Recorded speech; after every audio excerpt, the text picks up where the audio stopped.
મારું નામ ભરતભાઈ વાઘજીભાઈ કામડિયા। હું સહેજ રાજપરાના સરપંચ તરીકેની હાલમાં સેવા આપું છું।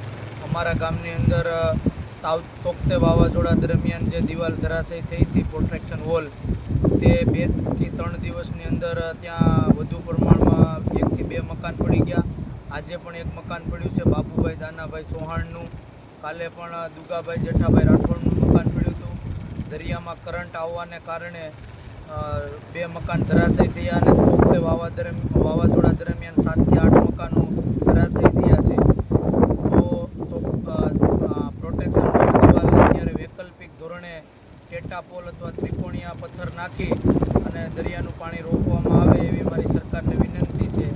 જો આવી રીતનું નહીં રોકવામાં આવે તો આગામી દિવસોમાં ભૌગોલિક રીતે રાજપરાની અંદર ભૌગોલિક રીતે ગામના 2 ટુકડા થઈ જશે અને 200 થી 250 પરિવારને સ્થળાંતરિત કરવાની સ્થિતિ ઊભી થાય એવી શક્યતા છે।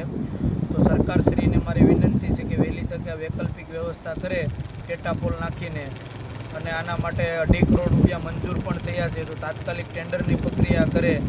આના માટે અમારા ધારાસભ્ય શ્રી કારુભાઈ રાઠોડ અને મુખ્યમંત્રી ભૂપેન્દ્રભાઈ